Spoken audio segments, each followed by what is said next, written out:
Hello and welcome to Moneylife. This is Sucheta Dalal. This time I'm going to talk about the visit of Jeff Bezos, founder of Amazon and the richest man in the world, to India. He came here last week, and what did we do? India decided to snub him. So the Prime Minister, the Council of Ministers, none of them met the man. And if that weren't enough, he was greeted with placards by the Retail Traders Association about unfair trade practices by Amazon and apparently other online retailers. And he then came to Bombay, made huge announcements, promised $1 billion of investment, but we weren't happy. Now, let's first look at the backdrop in which India decides to snub Jeff Bezos. Okay? The International Monetary Fund has just said that India's economy is going to slip below 5% to 4.8% for 2019-20. Joblessness is at an all-time high, in fact, the worst in 45 years. People are fed up, there is no consumption, there is depression, there are protests all over the country, and what we decide to do is let's snub the big investor who's coming in. Jeff Bezos has agreed not only to invest $1 billion, fresh investment, but he's also committed to exporting $10 billion worth of made in India goods by 2025. That we don't care. In fact, Commerce Minister Piyush Goyal made a statement that even had die-hard BJP supporters cringe with embarrassment. Certainly made us cringe, because he went to a public meeting and this is what he had to say, that too in an extremely churlish manner. So he's talking about what apparently Bezos is claiming. It says, so I cannot create 700,000 jobs by breaking the law, breaking every anti-competitive restriction, monopolizing certain markets, causing millions of jobs to be potentially lost, incurring huge losses which I'm bound to, of course, finance, and bring in foreign direct investment and then claim I have a right. Does this even make any sense? Potentially millions of jobs, where is the data? And if you are allowing a global company to come into India and break the laws with impunity, what does it say about your administration, your governance, your legal system? You've been in power for 5 years, for heaven's sake. You can't be talking about people breaking the laws, because you are responsible to ensure that they follow the laws. But this is Commerce Minister Piyush Goyal. What is our problem with Mr. Bezos? Doesn't it seem all very orchestrated? Look at the number of things that happen. The placards by a retail industry association, which we all know is close to the government, protests about all kinds of things, not necessarily retail industry. For instance, they had any number of press releases on banning Padmavat. What does it have to do with them? We don't know. Just a week ahead of Mr. Bezos coming, the Competition Commission of India wakes up to say they're going to launch an antitrust, anti-competition inquiry. Wonderful. We are not for a moment saying that Amazon is a paragon of virtue, or for that matter, any of the VC-funded e-commerce traders. Point is, if we make allegations, serious allegations about somebody who creates jobs in India, makes an investment in India, it has to be backed with hard facts, numbers, data. Let's look at what they have. So the question is, some parts of the media have dutifully reported that the government is really concerned about retail traders and job losses being caused by that. Let's look at whether the government is really concerned with job losses, because where was their concern for retail traders when they were decimated by demonetization of currency? When a badly rolled out GST law has put them on the back foot, in fact has caused a lot of them to lose business? Where was the concern? Why is it suddenly we are dancing around with this Retail Trader Association holding placards only now 5 years into this government being in power, right? The truth probably lies in something else, and I think this was revealed by a tweet by Dr. Vijay Chautiawale of the BJP, who sort of lectured Jeff Bezos and said, your entire charm offensive will get wasted. Look at the tweet here, we're showing it to you. Will get wasted if your employees in Washington don't bother with what you say. Now, the mystery about the employees in Washington is that Jeff Bezos owns the Washington Post, which is obviously the reference to Washington, and it has been extremely critical about what has been happening in India, especially our lack of tolerance. In fact, everybody is talking about our lack of tolerance and the protests and the targeting of a community. This apparently is BJP's way of signaling to a large giant company like Amazon that you be nice to us or else. Why do we say this? Let's again parse what Piyush Goyal has said and all his claims. So one of his first claims is that we don't want people breaking the law and claiming that we have a right. Now, breaking the law, let's look at what is BJP's stand on large retail, multi-format retail coming into India. Those of you who remember the days pre-2014, this party has in fact wiped out entire sessions of parliament because they did not want the entry of retail trade giants. After they came to power, they have done an about turn like they've done on various issues including Aadhaar. No explanations. So for 5 years, it's wink wink, nod nod, no problems about what laws are broken, what wire media is formed, step down subsidiaries and other ways in which to continue with all the discounting and predatory pricing, which apparently is an issue today. Does it affect retail trade? Yes, it does. Has it affected it around the world? Yes. All over the world, smaller shops, retail outfits have been affected by the big giant companies, whether it's a Walmart or whether it is Amazon. It is not new to India. Now, what are we saying? We are saying that this is now going to be examined by the Competition Commission. Why did Amazon get away with this?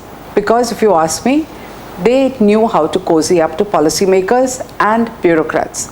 Now, let me talk about something that Amazon is up to. I've been saying they're not paragons. In fact, a whole bunch of fake and duplicate counterfeit products are sold on the website. Amazon takes no responsibility. They talk about 3 warnings, and yet their slogan is Aapki Dukaan. It's supposed to be while they say it's a heart or a village fair, they're not responsible. They tell you there is an Amazon guarantee. You can return products, they guarantee the products are good, and it is apni dukaan. But in real life, there is absolutely no responsibility. In fact, all this played out, believe it or not, on 15th March at the World Consumer Rights Day in the Ministry of Consumer Affairs at a meeting which was chaired, a panel which was chaired by the Secretary, Ministry of Consumer Affairs. And when people began to talk about Amazon selling fakes, not only did the Secretary keep quiet, he was almost defensive. There was no investigation launched. Moneylife has written an article about it. You can click the link that we show you below and go and read the details. But a consumer activist from Ahmedabad found a fake Unilever product. So she protested. She finally had to start a petition online, after which Amazon took action and replaced the products which had been wrongly sold by one particular seller. But this is something that individuals are supposed to have to fight one by one. Why does this happen? The brazenness of Amazon was absurd because the country head represented on that panel had the nerve to say that this is something that is forced on us by your laws, because your laws don't allow us to be in retail the way we want to. But Amazon came in with its eyes open, didn't it? So if it came in with the intention of flouting the law, and here's the man admitting it in front of the Secretary Consumer Affairs, then there should have been action. There was no action from 2017. We are now in 2020, when suddenly the Competition Commission has woken up. In between, various companies, large multinationals, have had to go to court rather than look for action by the government of India. So Unilever has had to go to court against Snubbed. Skechers went to court against Flipkart. In the meantime, we had another series of actions started by the Income Tax Appellate Tribunal and the Income Tax Department, which said that if you're a loss leader, you are able to sell at a discount and take a loss in order to increase your market share, then you should not be getting the benefits for that loss, and took them to court. This went to the appellate tribunal, but believe it or not, Flipkart actually won the case. What happened over there is Swadeshi Jagran Manch took that court order where Flipkart had confessed to selling to its own 100% subsidiary at a loss, then campaigned with the government and got a set of rules that were introduced in February 2019.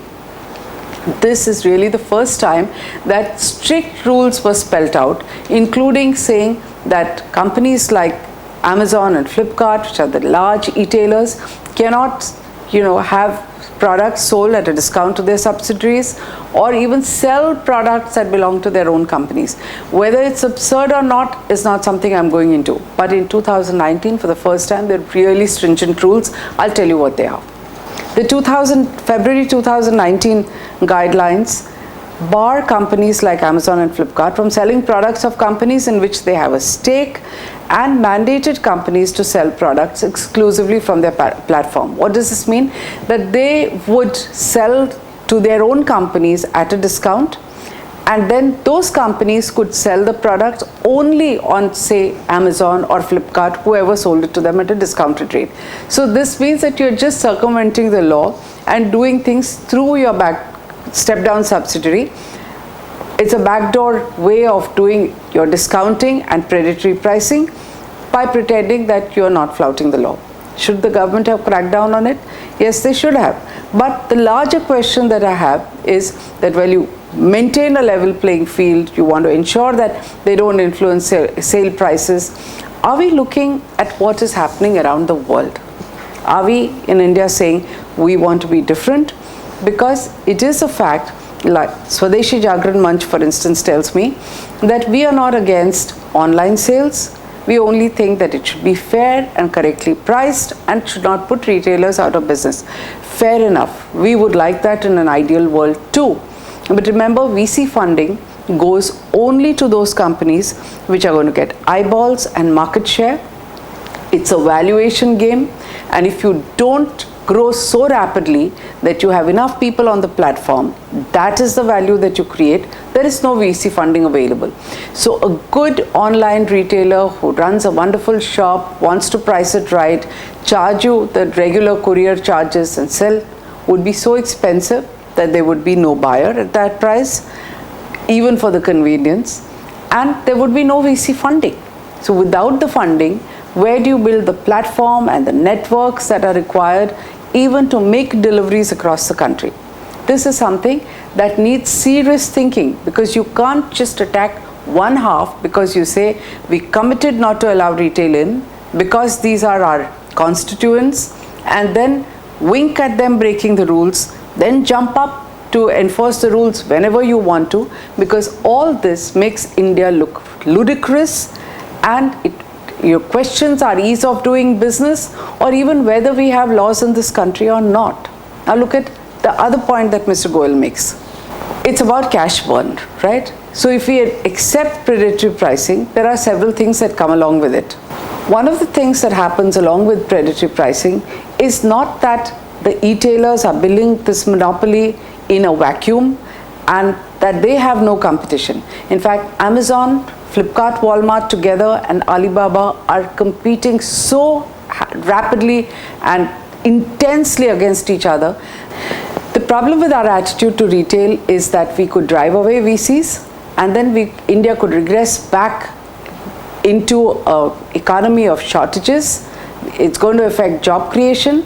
We need to put data on the table and understand whether e-tailers and the job creation is genuine, and how many, when you say potentially millions of jobs are lost, are they really lost, and who are the people that they employed? Because the kind of people that Amazon has employed has led to a lot of change in society. There are delivery people today who are proud owners of motorcycles. They get a salary that allows them to be consumers.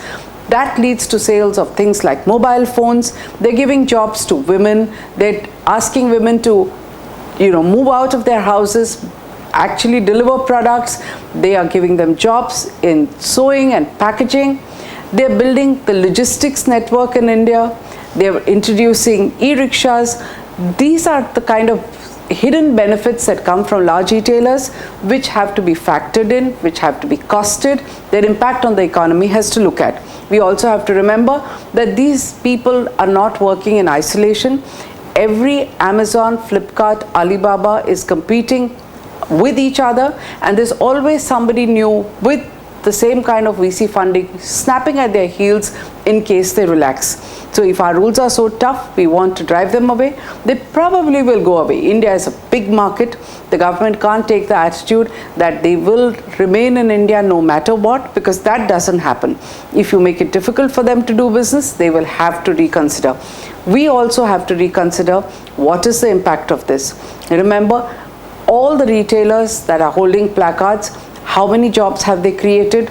What are the salaries they pay? Let's do some research, put numbers on the table, and look at what is the cost that we are going to pay. We are not saying people should break the rules, but we are definitely saying that a responsible nation, a responsible competition commission is going to look at data, look at the ecosystem that is created, look at ancillary businesses that grow. There is plenty of anecdotal evidence to say that mom and pop shops, handicrafts, people who could not sell their products outside their regions have got not only national markets but global markets due to e-tailers. Is this going to work with small underfunded e-tailers? I'm not so sure. But what I would like my government to do is to show that we believe in the rule of law, we believe in ease of doing business, and we don't react to criticism in the media in a foreign paper, but we look at each business from the perspective of what is good for us. So once we have numbers on the table, let's hope that this government is going to put those numbers out, allow Amazon and Flipkart and others to react, allow the Swadeshi Jagran Manch to counter it, and then frame policy that makes sense, because what we don't appreciate anymore is your hire, fire, prosecution, persecution, and then pretend that there is ease of doing business when the economy is in fact tumbling very rapidly and people are crying out for jobs. Thank you.